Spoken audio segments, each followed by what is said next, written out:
ऐसा हो तो गोटा কি যা হতো হ আগে ইবেনে হবু দিবে হবু ইবে হবে না হনা ঘটনা এটা আর শাশুড়ি হয়ে যাবে না হয়ে যাবে যে দাঁড়া সরা দিতে গিয়ে সরা দিতে আসসালামু আলাইকুম আরে বাসা তো আসন মানে আর স্ত্রী বাদী হইলে একটা মামলা করবে হই হ হ সানা সিরানাইর আর পরিবার একটা মামলা করিয়ে বাসকালি টানা অ্যাক্সিডেন্ট এই না গাড়ি চাপা দিয়ে হতো না গাড়ি চাপা দিয়ে হ্যাঁ পাগুলো ভাই ফেলেছে হ্যাঁ এই শুদ্ধ ভাষা হবে কি আবার শুদ্ধ ভাষা হবে তো তুই গাইয়া ভাষা হও না পা ভাঙ্গি গেল ইয়ে না আর বাসকালি টানা থেকে মামলা করে গেলাম এই মামলা ইয়ে তারা ফল ফল না হয় আরো আর অন্য বিভিন্ন মান লাগাই দি হরিণে করতে চাস আর চলাফেরা করতে ভয় আছে আর জানার ভয় আছে তো ইয়ারা এখন ইয়ে তো আর এখন নিরাহার আশ্রয় আছে ঘটনা করিয়ে ইয়ান যাতে ওরে দো ওরে হয়ে যাবে যে মাই ভাতে তা দুধ দিয়ে সরাবে লাগিয়ে সৈয়দ হাইবাজে পিন্ডি গাওয়ার সমাজে নজরি আহমদ সে অষ্টমাই চোখ পাইছে বাইর করে ফেলি নষ্ট হয়ে তো মানে আরো দৌড় যেতে হয়ে যাবে যে আজ তো সরাইতে গিয়ে আর আরো আর মানে মারিয়ে মারি ফেল তোর আগে হয়তো তোর মারি ফেলিন হতো তোর সাইড দিয়ে আর খারাপ পাইবার করে হতো মারি হয়তো তোর সাই হতো হয়তো তোর সাইড দিয়ে হয়তো হনিকার না সাই হয়তো তোর মারি কিন্তু নজিরা মতি মার মানে যাই হয়তো তোর হয়তো সুলুদ ধরে আজকে হয়তো বাইর গেলে খাই বাইফাইতে গাইলি মানে কি আর একটা আমার হয়তো তোর বাইর কিন্তু তো সৈয়দ আহমদ তো হেবাসে যাই আর দামটা বাড়ি মারিয়ে ফেলাই দিয়ে চুল ধরিয়ে আজকে ফেলাই দিই তার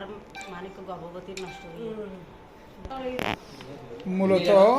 বাসকালীর সরল ইউনিয়নের কাহারগোনা গ্রামের গ্রাম পুলিশ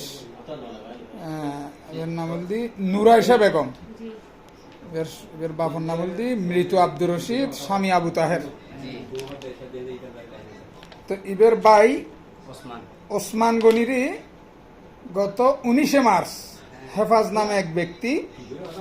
গাড়ি চাপা দিয়ে আর ঠ্যাং ভাঙ্গি ফেলি বর্তমানে মেডিকেলের চিকিৎসাধীন আছে ইয়ান লইয়ের একখান মামলাই হেফাজতের বিরুদ্ধে মামলা করানোর অপরাধে বর্তমানে ওসমানের বোন এই গ্রাম পুলিশের সদস্য নুরাইশা বেগম ইদের উয়ার এবং পুরো পরিবারের উয়ার এবার মাইয়ালের উয়ার এবং স্বামী সহ পোয়াশার উয়ার নির্যাতন করার ইয়ানোর প্রতিকারের দাবিতে আজিয়ে এই নুরাইশা বেগম যে গ্রাম পুলিশ সদস্য এবার সংবাদ সম্মেলন করে চাই সর্বশেষ অনেক মিনিটে হন চাই প্রশাসনের প্রতি কি দাবি দেওয়া মানে আইজে না ফ্যামিলি লইরে নিরাপত্তা থাকতে রাস্তাঘাটে চলাফেরার পথে এখন আই থানার মধ্যে আর তো প্রতি মঙ্গলবার হাজিরা দল করে এখন আই হাজিরা দিবে আইনে ফেরে যাহনের মতো আর মারি ফেলাইব নইলে আত্মাড়ি লইব নইলে ঠেঙাড়ি লইব এখন মানুষজন রাস্তাঘাটে তারা দিয়ে থাকে হেফাজর বাবা আরো লোকজন লইরে মানুষজন দিয়ে থাকে আর মারি ফেলে এখনো জানুর রেস আছে আই বাড়ি যেতে এরকম তো ইয়ান একখান কি নাই দাহিন নিশ্চিত নাই তাই আইনের প্রতি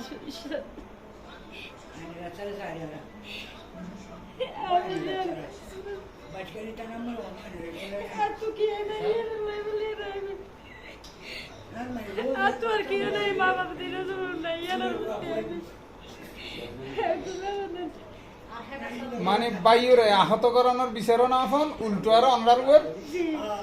জলম নির্যাতন করে এই হেফাজ নামে ব্যক্তি বিভিন্ন মানুষ নির্যাতন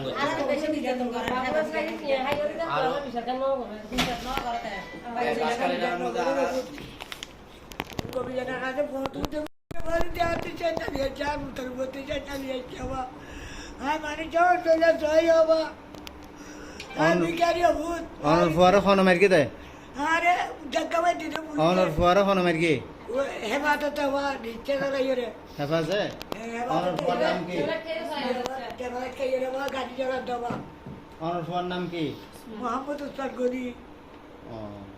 তো অনেক বিচার করে দেখতে পারি মধুতে করি বলে ওই ওকে কি বিচার করতে হবে কি আমার খাইও না তারা মোর আজ এটা দিন আমার কি আমার ভাইয়ের তৈরি বুদ্ধি আর ও রাতি আল্লাহ বুলিলে গিয়া কোথায় আসামি করে কে বাতিল করে কে পুলুষে বইয়ার দমকি লাগে না আরে ডর লাগার আর গোজ করি মারে হাতে টিপ লইয়া চান দিওরে চান জানিওরে চান নদী টিপ তোমার ভাইয়ের নাম কি আঞ্চলিক আর ভাইয়ের নাম হল দেখি ওসমান। ওসমান গনি। তো ওসমান গনি রে গত 6 রমজান জি 7 রমজান রমজানের 7 তারিখ জি গাড়ি চাপা দিয়ে জি আশকরিয়া রোড আশকরিয়া রোড দারগা বাজার রাহালগড় গাড়ার মধ্যে রাহালগড় গাঁড়াত জি আর ভাইয়ের দেখি মসজিদে ইয়ানোর বিচার চাইও দে প্রতিকার চাইও দে জি মামলা করিও দে তার লাই জি হেফাজ নামে ব্যক্তি তোমার উপর কি করে হামলা জলম অত্যাচার করে হামলা করে মারি গত বেশি চাই কি করে রে ভাই ইবা অনলাইন ওসমান গনির মা মানা হালা মা আমি তো খালা জি আর অনলাইন দে ওসমান গনির ওসমান গনির বোন বোন বোন আর ওইদিকে ভাই বোন দুজন আর আব্বা আম্মা একটু করে মারা গিয়ে একসাথে ওইদিকে দিন মা বাপ দিনজন মারা গিয়ে এখন আর ভাইয়ের তো খেয়ে নাই এইসব করি আমি বাসকালি কোর্টের মধ্যে একটা মামলা করি এখন মামলা তাই এখন আর আসামি আছে লোকজন দিয়ে রাস্তাঘাট এখন আর গত বৃহস্পতিবার আরে মেরগে জামাই দিনজন আরে মেরগে আয় এখন অন্তঃসত্ত্ব 3 মাসের অন্তঃসত্ত্ব অবস্থা আর এবার মানুষ দিয়ে আবার গ্রাম পুলিশে তো আসান না জি আই গ্রাম পুলিশে তো আছি মূলত সিভিবি তো আছি কি করে হনমিকে প্রতিকার না ভাই জানার প্রতি করছে ওদের মে ফুটবল মাইয়ের ছবি ফতকাড়ও বিয়া করে এখনো পাইলে আরে মারি ফেলাইব রাস্তাঘাটে এখন লুকে লুকে চলাফেরা করে বলে বলতে অনুর পরমাইয়া এই বার পরে মাইয়া রোববারে যখন আসামি জামিন